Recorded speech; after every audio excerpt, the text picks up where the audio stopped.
Hello hi.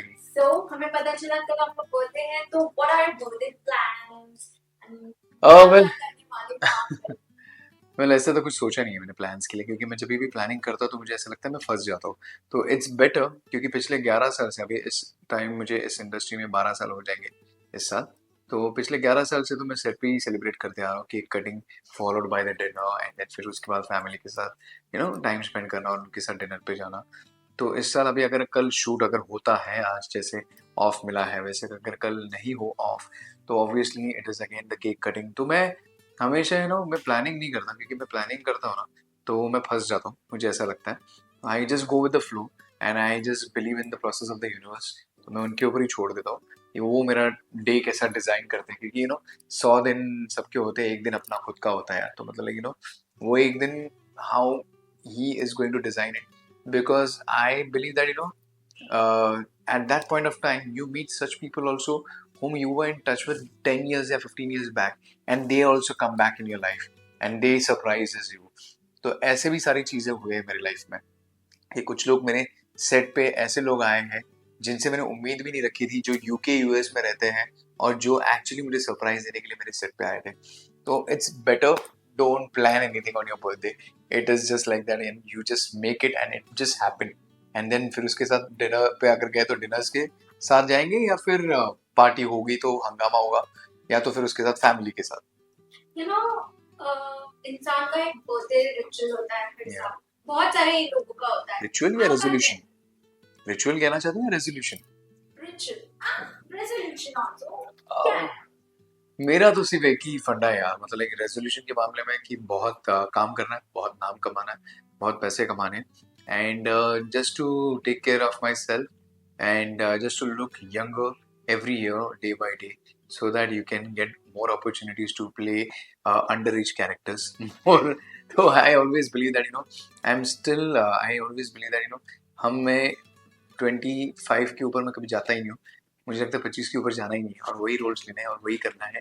और भले वो क्लीशे लगे, वही किसी को कैरिकेचर भी लगे, I don't care, but at the end of the day मेरा काम हो रहा है, मुझे मुझे पैसे मिल रहे हैं और मेरा लुक जा रहा है, and I am actually catering to all the desired family जिन्हें मुझे करना है। तो आई बिलीव दैट यही रेजोल्यूशन के साथ अगर काम करेंगे तो नेवर ग्रो अप। मेरा एक ही सेम फंड है, लाइक एस आर के, never to grow up, and just be young and stay young at heart also, and feel young also, so that you can do hell lot of work. You definitely look 25. I love you for that.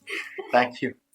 So जैसे summers आ रहे हैं, how do you beat the beat the heat, ये मेरे show के time में bracelet bracelet जो पहना देते हैं, ये देखो ये ऐसे सारे जख्म हो रहे हैं, एंड ऐसे घमोरनिया, what do you say that thing, ये सारी चीजें हो रही हैं। बट ठीक है यार, मतलब एक कभी सोचा नहीं था इस साल गर्मी इतने लेवल पे होगी। मतलब एक ऐसा पॉइंट हुआ था होली का सीक्वेंस करते हुए, it was a scorching heat it went to around like 40 41, मतलब लाइक 41 तक तो मैंने कभी देखा भी नहीं रहेगा।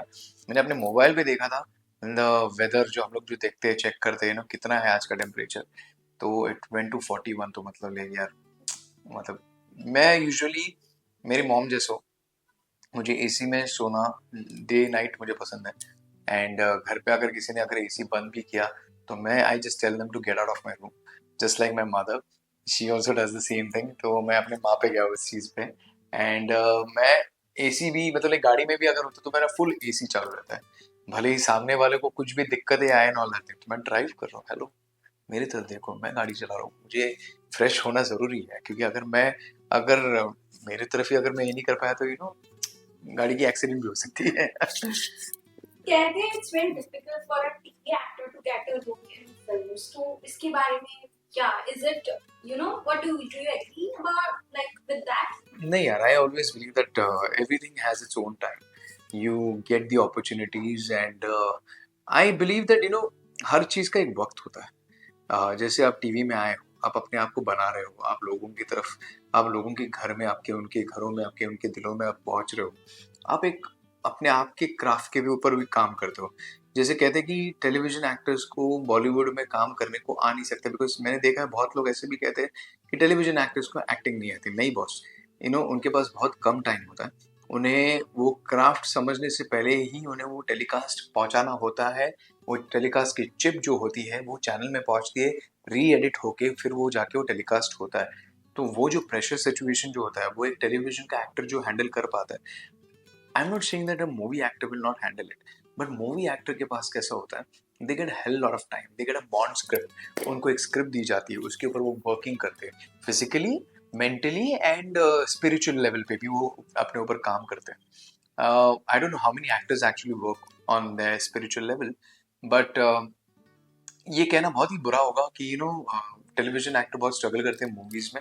ऐसा कुछ नहीं है। There are actors like Rahul Bhatt जिन्होंने बहुत साल पहले हीना करके एक शो किया था, हम जब बचपन में थे। आज वो अगली जैसे फिल्म से उन्होंने कम बैक किया in movies.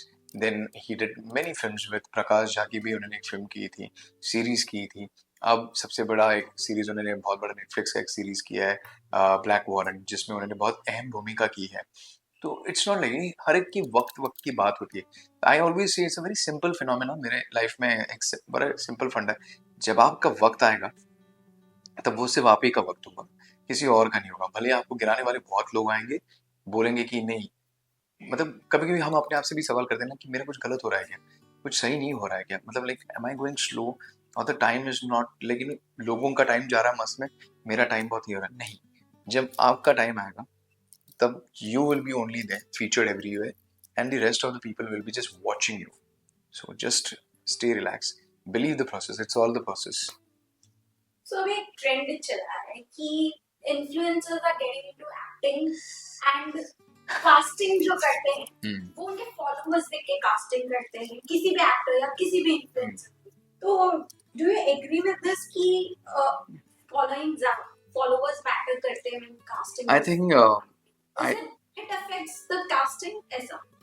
I don't know about the casting department how it works, because I believe जहाँ तक मैंने casting देखी है वो एक ऑडिशन बेसिस पे होता है। It's a very simple old school phenomena जो आज तक चल रहा है और आज तक होते आया है।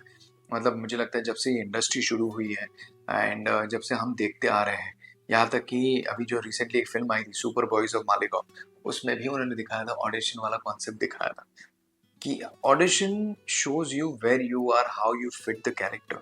वो एक बहुत ही अहम भूमिका है एक्चुअली। एक एक्टर को उससे जाना पड़ता है, उस फेज से जाना पड़ता है। Followers, I think this post 2020 since TikTok has happened and things has gone something to another level। मतलब आज हमारे टाइम में इन्फ्लुएंसर्स कौन होते थे? MTV VJs, Channel V VJs, those were the influencers, those were the actual influencers। आज हर कोई इंसान उठ के अगर अपने आप को इन्फ्लुएंसर कहते बैठेगा तो यार मेरे को समझ में नहीं आता how to define this term influencer. Okay, I can understand YouTuber. YouTube is a very different segment altogether. They have their different segments, जैसे कि भुवन बैम है, but हर कोई YouTuber cannot be a very good actor. Very few of them actually made it. Like Bhuvan Bam has done it, mostly seen like Prajakta Kohli has done it, and others are like B Unit. They are doing it. They are working really hard, and I really appreciate that. कुछ ना हो के भी उन्होंने उनका एक एक they have their own set league of audience. उनका एक अलग लीग है। तो I will not call them as like an actors. They are the YouTubers, and they also themselves call themselves as a YouTuber, then as an artist. But an actor cannot be a YouTuber. An actor cannot be called as an influencer. Influencer की भाषा ही आज के date में परिभाषा बहुत अलग हो गई है। अब मैं ये सोचता हूँ कि अगर एक 200 फॉलोअर्स के इंसान के पास अगर वो जो टैलेंट है वो 10 मिलियन इंसान के पास भी वो टैलेंट नहीं होगा तो फिर कैसे होगा? मतलब ऐसे मैंने देखे हैं बहुत सारे लोग जिनके पास मिलियंस फॉलोअर्स है लेकिन टैलेंट के नाम पे जीरो है। और कास्टिंग अगर उनकी होती है, अभी कास्टिंग के पीछे भी मैं आपको बोलूँ एक बहुत सिंपल फंडा होता है। When a producer actually cast nowadays an actor, they it becomes easy for them to promote a project. अभी आपको प्रमोशन एंड प्रेस कॉन्फ्रेंस लेने की जरूरत नहीं होती है। It gets promoted via Insta, it gets promoted via any social media and they gets the growth and all that। उनको सारी की सारी वो उनको ग्रोथ भी वहाँ से मिल जाती है, उनको रीच भी वहाँ से मिल जाती है, देखते हैं। And that's how they make albums also. YouTube से उनको कितना व्यूअरशिप मिल रहा है, क्या मिल रहा है, वही अभी एक्चुअली एक जमाने पहले सैटेलाइट होती थी ratings and all that thing. Now I think social media ने सब कुछ कब्जा कर लिया। But I feel very sad जब आप फॉलोअर्स की बेसिस पे अगर किसी को कास्ट कर रहे हो I think that is wrong because I believe that the basic process and the procedure is always the audition. आप audition कीजिए. If वो बंदा या बंदी उस role के लिए fit है, then it is good. If it is not, I think you should tell them to work on your skill or work on your craft. I'm not saying to just tell them to leave. It's like, कुछ और सीख लेंगे. I always believe that, अभी नहीं अच्छा करें, कल अच्छा करेंगे, परसों अच्छा करेंगे. Work on yourself. बट ऐसे नहीं होना चाहिए कि आप किसी के नंबर्स के ऊपर आप उनको कास्ट करें. Then that is wrong. You should always give a fair chance to everyone. Fair chance की बात करें तो do you think casting couch exist? I tell you one thing ना, ये कास्टिंग काउच, ये जो फंडा है ना, आई डोंट नो, ये जब से मी टू वाला जो कॉन्सेप्ट आ गया है, मेनी ग्लोरिफाइड पीपल एक्चुअली वाला named and they were actually featured in it, and I will not take the name, but हम सबको पता है. बट मुझे लगता है कि to some extent it got curtail now. I don't think so. I am the most luckiest person on this planet जिसने ये कास्टिंग काउच का ये कॉन्सेप्ट देखा नहीं है और ये देखने नहीं मिला है. See I am only person, that kind of a person, जो मेरे आंखों के सामने जो होता है और मैं उसी को बिलीव करूंगा. 10 लोग कहेंगे कि ये इंसान वैसा वैसा है, I will not trust unless and until वो मेरे आंखों के सामने होता है कि नहीं. लेकिन अगर ये हिनियस क्राइम अगर किसी इंसान के साथ होता है और वो जो इंसान रो के बता रहा है and all that thing, then I feel somewhere down the line ये जो चीज़ें हुई थी. बट अभी इसके बारे में ज़्यादा, इसके बारे में कोई डिबेट होती नहीं है, ना डिस्कशन होती है, क्योंकि अभी ये चीज़ें मुझे लगता है टू सम एक्सटेंट ये बंद हुई है. अभी मुझे लगता है टैलेंट इतना बढ़ गया है, कंपटीशन इतनी बढ़ गई है because of Netflix and other OTT platforms की वजह से. लोग now they are more focused on the story and they are more focused on the organic acting. जो पहले के ज़माने में जो रॉ एक्टिंग जो होती नहीं थी, जो आज के डेट में हमें सीरीज में देखने मिल रही है, जैसे कि बिल्ला रंगा की जो कहानी थी, जिस तरीके से इसमें दर्शाई गई है ब्लैक वारंट में, एंड जिस तरीके से उसको फांसी वाला जो sequence, I am sorry I am giving you the spoilers alert, but वो जो फांसी वाला जो सीक्वेंस था, वो मुझे नहीं लगता कि एक बड़े नंबर या फॉलोअर्स वाले एक्टर्स उतने अच्छी तरीके से कर पाएंगे जितने ऐसे एक्टर्स कर रहे हैं आजकल के डेट की. तो मुझे ऐसा लगता है कि कास्टिंग काउच ये जो कॉन्सेप्ट है, आई don't think so now it exist और नॉट. मैंने तो कभी देखा नहीं है. बट उसका भी एक अलग ही मतलब, मैं उसको इस इंडस्ट्री के सेगमेंट में रखता ही नहीं. मुझे ऐसा लगता है कि it is a very different segment all together. मेरे लिए सेगमेंट सिर्फ एक ही है, ऑडिशन दो, एक्टिंग करो, और अगर ऑडिशन में अगर आप सिलेक्ट होते हो, then it's a look test, and then there is a workshop, and then you just nail the project. Lastly, what message would you like to give to your fans? Well, I just want to say thank you so much for making my day special, for wishing me, and thank you so much for your birthday wishes. And I just want to say that please please please मेरे साथ ऐसे ही बने रहिएगा जैसे आपने मेरे पिछले shows के लिए आप मेरे साथ बने रहे हैं. एंड आई होप मैं आपके घरों में और आपके दिलों में ऐसे ही बसा रहूं. And I work really hard for that.